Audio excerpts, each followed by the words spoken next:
Today, we have four panelists with us: Aditya Dongre, Shamita Suresh Kumar, Kavish Shetty, and Rupal MS. I invite Aditya to start the conversation. Good evening, sir. I am Aditya Dongre of Class 9 IGCSE. It is always a pleasure to have you in our midst. We have all heard your views and ideas on COVID-19. There are many valid points and ideas that we can take from it. As you are aware, many nations have entered the second phase of lockdown, which means rules have been relaxed, businesses have reopened, and the public has been allowed to intermingle.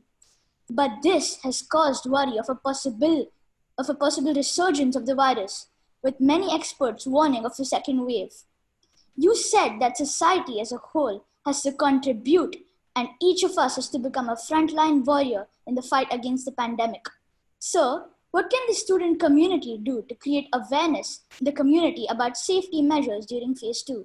Oh, that's a tough question. So, first of all, let me say this. Yes, I mean, there is always a big challenge for anyone to make a decision between how much to open and when.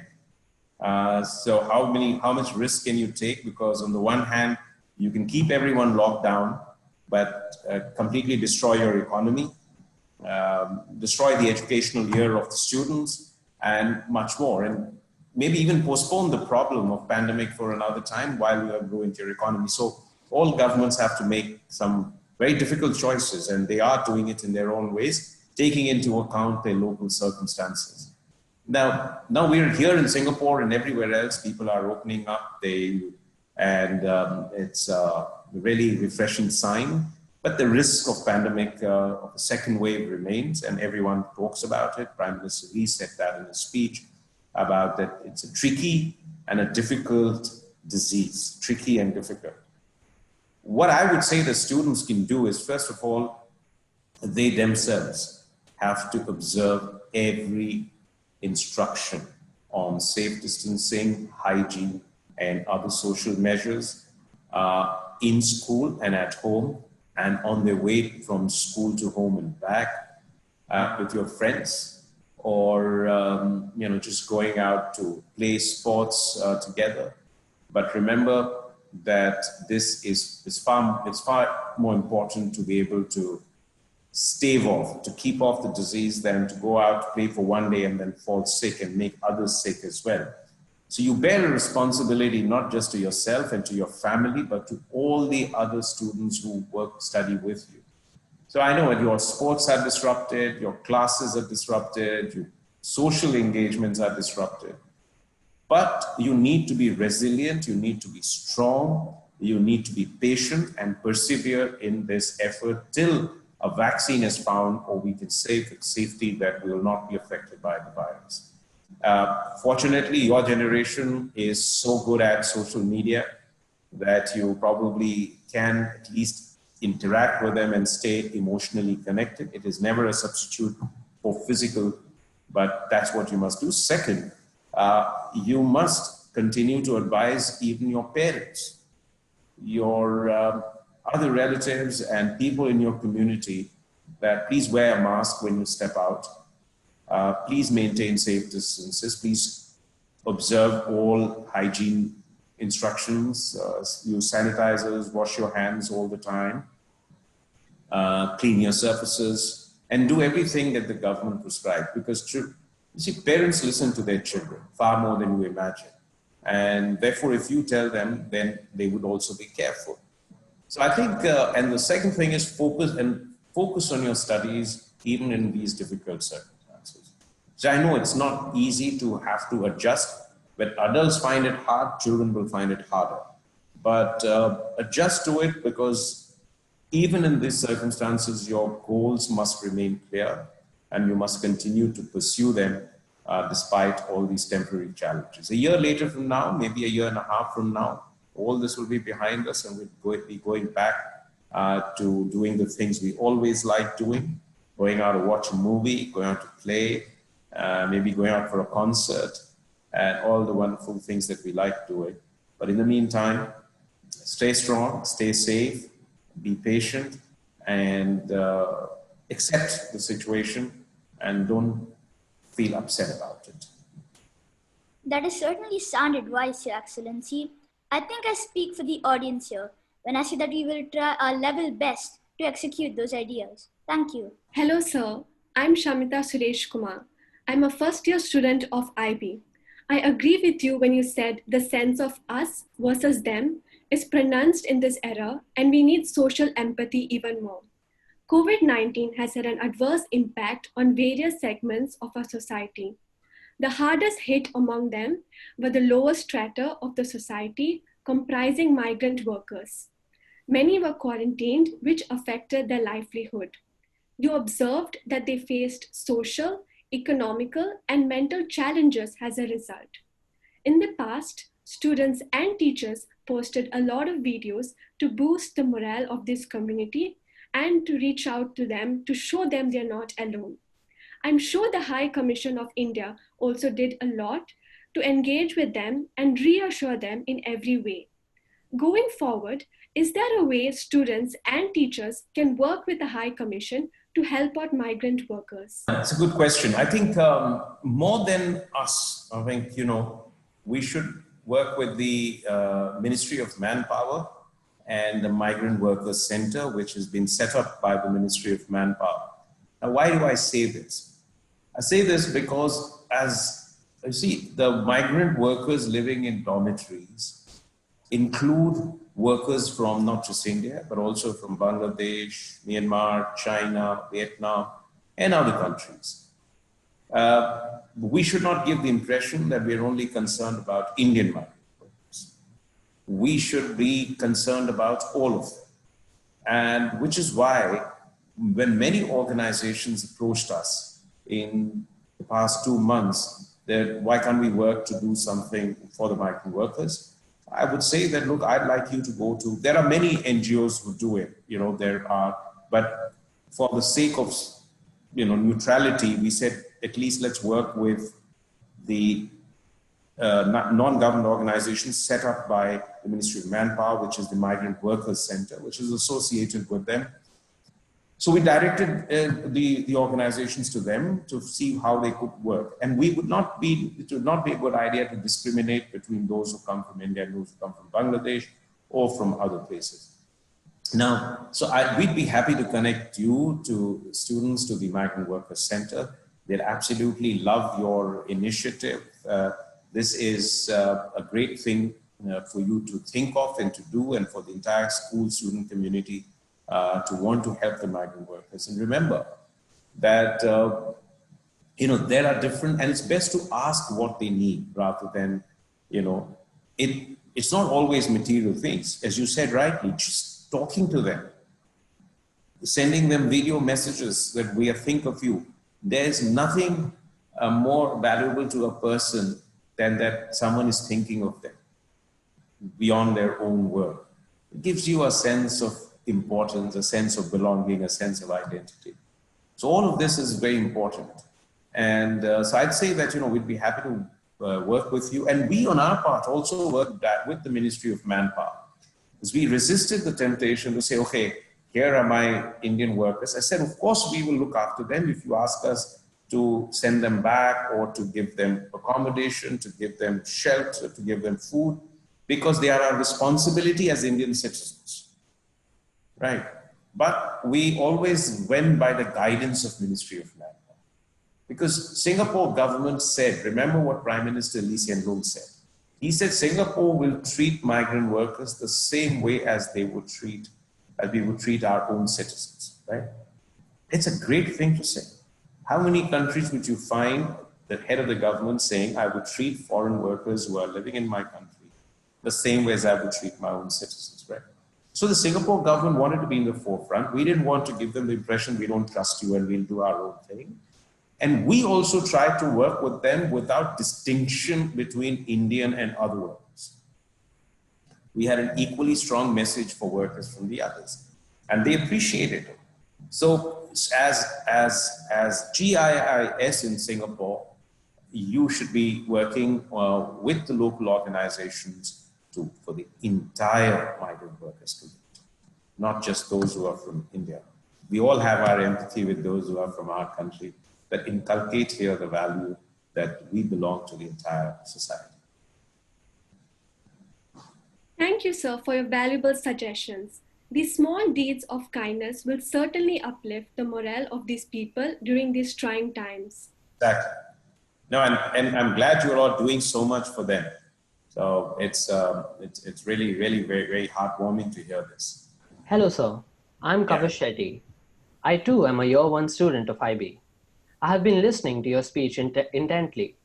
You pointed out that many contributed in their own little ways to help out during circuit breaker conditions, ringing temple bells, clapping in appreciation for frontline workers, etc. Frankly, COVID-19 has been a wake-up call for everyone around the world for a number of reasons. We learned tough lessons on cleanliness, on kindness, on mutual respect, and more importantly, on extending help to one another. But other than that, what are the takeaways from a situation like this, and which will help us sail through future challenges that we may encounter? It's a very, very good question, very thoughtful question. So, of course, we've all seen what we can do at our micro level. There are a number of takeaways from this. Let me go it step by step. One, of course, is at the national level. We do all need to make or work towards a more equitable society. I mean, you've seen that, as one of your colleagues said, when the world stops and work ceases, the workers and the poor are the worst hit, right? And we've seen that across the world. So we have to pursue a world that is more equitable, more just, and more inclusive, and where there are opportunities for everyone. Second, we have to have human beings at the center of our development. It is not enough to pursue growth. We say, okay, let's have an 8% growth or a 7% growth or a 10% growth. But we see, what does it mean for human beings? What does it mean for my people in terms of their lives? You can have a statistical growth rate of 8% in which 10% of the population grow at 20% and the rest of the population see incomes growing at 2% or something. And then you'll still have a good average of 7, 8%. So how do you make human beings, bring human beings at the center of our development objectives? Third is the absolute importance of taking care of the basics: healthcare, education, sanitation, right? Cleanliness, hygiene conditions, habitat. These are the ingredients that build resilience in society. See, Singapore has had a mortality rate of 0.1%, maybe the lowest in the world. But yet it has, one of the oldest populations. So how has that been possible, that it has so low mortality rate? Because of the conditions it has created, right? Then at the national level and at the community level, we have to make sure that we are prepared for pandemics, for disasters of any kind. You can have natural disasters which can be just as severe. So what is our response system? What is our mechanism? See, Singapore drew the right lessons from SARS, and therefore it was better prepared. At the international level also, there is a lot of things that the world needs to do. The one takeaway from here is that there was absence of global leadership. You didn't see anyone taking the lead and saying, this is a global problem and we need a global solution to this. Each country fell back on itself for me and myself. That doesn't help. It is the absence of leadership. It is the absence of collective action which actually makes the problem worse. I mean, countries were holding on to their medical supplies. Countries were shutting down borders at short notices. There was very little information exchange initially. There was very little exchanges and support in terms of medical supplies and coordinated response. It slowly started picking up. And when it did, you could see what a difference it was making. Third, The takeaway is that the world still has to get back to focusing on sustainable development goals. And there is a need for much greater multilateral coordination and cooperation between countries to achieve a level of resilience in this world. When I say resilience, it means that if you'd had this pandemic and if there was, let's say, a global chain of distribution centers which had the masks, ventilators, which had medical supplies, which could be distributed to all the affected areas quickly, run by WHO as an international organization in which every country, rich and poor, had contributed, we might have had better responses. Finally, in terms of financials. Now, you've seen Singapore is a rich country. It has been wise. It had built up a big reserve of funds. So it could dip into those reserves and do something with it. I mean, provide support for families, workers, businesses. Now, majority of the countries are poor. And they don't have the resources to respond to this. So how does the world community come together to take care of those who are not so well endowed? Why do I say it's important? Because none of us is safe until all of us are safe. So if the infection is controlled in your country, but it is still spreading and uncontrolled in, say, country X, it can come back into your country. It will come back. Because how long are you going to keep flights banned? At some point, you'll have to allow people to travel back and forth. So it's very important. It has shown us that human beings can say what they want in terms of achievement. They've been defeated or been challenged by an invisible foe, which is as ancient as the beginning of this world. For all our progress, we have been unable to deal with a virus which is essentially primordial or ancient. And it's a problem that has existed for centuries. And we seem today as incapable of dealing with it as we were hundreds of years ago. Maybe our mortality rate is low, but the world came to a stop. So it's important to focus on what is the nature of development? What do we mean by progress? How is it that in the 21st century, when we at the cutting edge of technology, when we have wired up the entire world, we're unable to deal with an invisible foe? So a lot of thinking has to go into the direction, and every crisis is an opportunity to reshape our thinking and reshape the direction of this world and our own societies. I think this is the biggest takeaway. Thank you, sir. That was a remarkable answer.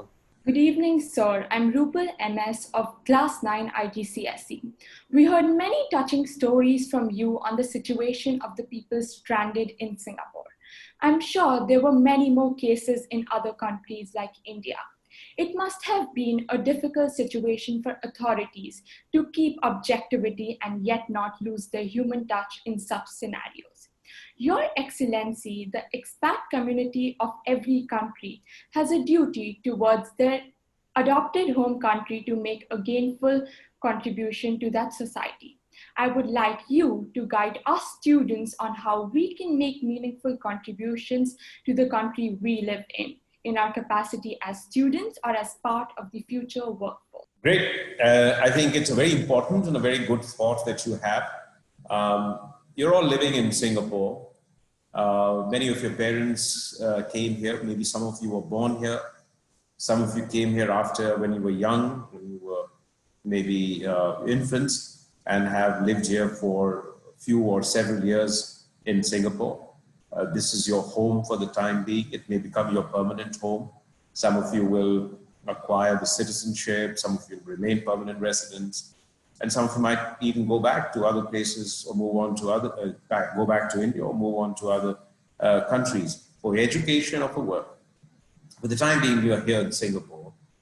You have to see this, as I was saying, as your own country, that you belong to Singaporean society, that you are able to feel for the country the way you would if you were born here or you were a citizen of this country.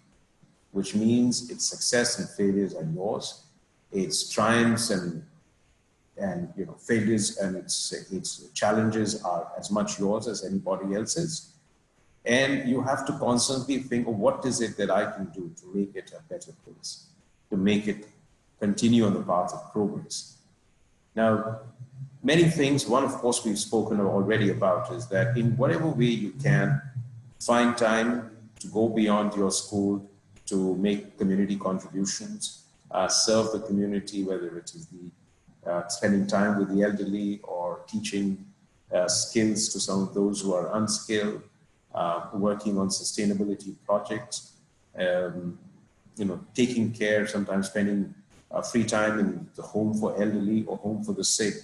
There are different ways you can work for your community centers wherever you live, participate in cultural activities, go to the Lunar New Year festivities or Mid-Autumn Festival or to Hari Raya or to to Hanukkah, to Christmas, wish your people. You must feel the way they feel at that point of time. So build up a culture of living in harmony, in embracing the diversity, treating everyone else equally as your own without any distinction. That's a very important part of being Singaporean. Then you have to see how you can continue to participate in activities over here. There are numerous occasions where I've seen GIIS students participate in community activities not related to your school curriculum. And that's a very good sign. Participate in the debates on what's good and what's not good for the country, what the future should be. Use it. Shouldn't say, oh, I'm just here, or it's not my country. It is, of course, your country. So if you have ideas, you want to speak to your political leadership, go and say, this is what we think should happen, as though you were speaking about your own country. In times of crisis, step outside and with your friends, like in pandemic, or if there is a natural disaster, a flood, step out of your comfort zone and try and contribute to making things better.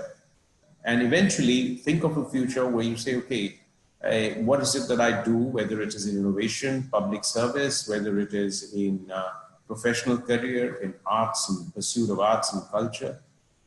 Always do this not just with the purpose of what I'm doing for myself, but how does it help make my community better, as means your surroundings, and how does it make the country better? So I frankly feel that GIIS has inculcated these values in the students, and I do see them as a very enthusiastic participants, very cheerful participants in any number of activities. So continue on that path. Thank you very much.